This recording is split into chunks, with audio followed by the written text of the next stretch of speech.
Hello दोस्तों, मेरा नाम सुप्रीत और चैनल का नाम स्टडी विद सुप्रीत। आज हम लेके आए हैं सामान्य हिंदी क्लास 12th यानी इंटरमीडिएट का 2022 का पेपर, जो कि 2022 में आया हुआ था। तो चलिए देखते हैं इसमें कौन कौन से क्वेश्चन आए थे। खंड का है पहला क्वेश्चन, साहित्य सहचर के लेखक कौन है? बाल भट्ट द्वारा संपादित पत्रिका हिंदी का प्रथम मौलिक उपन्यास अदा पूर्ण सुंग किस युग के थे? जयशंकर प्रसाद की कृति छायावाद की विशेषता भक्ति काल में कौन सा ग्रंथ है? प्रयोगवाद के प्रवर्तक, अनामिका के रचनाकार और रीतिकाल के अन्य नाम लिखिए। तीसरा क्वेश्चन आता है गद्यांश। गद्यांश पढ़कर हमें 5 प्रश्नों के उत्तर देने होते हैं।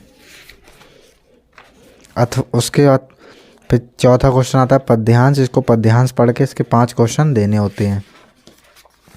अगला 5वां का पहला क्वेश्चन आता है जीवनी लिखिए किसी एक लेखक की और रचनाएं लिखिए। खा में जीवनी लिखिए, रचनाएं लिखिए। छठे में कहानी का सारांश लिखिए या कहानी के नायक का चरित्र चित्रण कीजिए। 7 में खंड काव्य के आधार पर एक खंड के प्रश्न उत्तर दीजिए। तो खंड काव्य आप देख सकते हैं।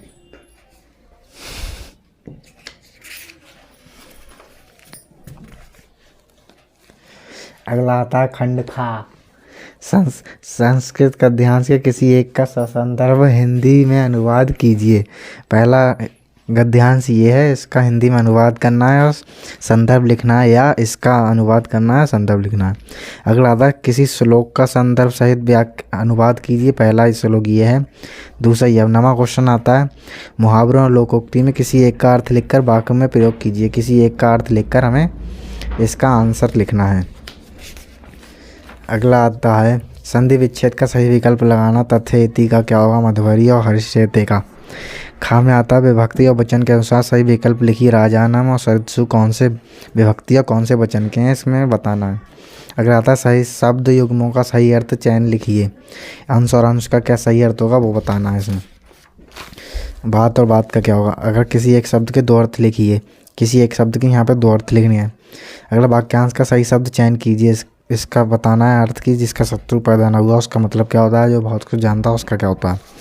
अगला आता है 2 वाक्यों को शुद्ध करके लिखना है। रौद्रस, भयानक रस, संधि और रूपक अलंकार, चौपाई और कुंडलिया छंद का लक्षण और उदाहरण लिखनी है। संवादक के लिए पत्र लिखना है। आखिरी क्वेश्चन आता है निबंध, जो कि इस प्रकार आते हैं, जो कि 9 नंबर का होता है।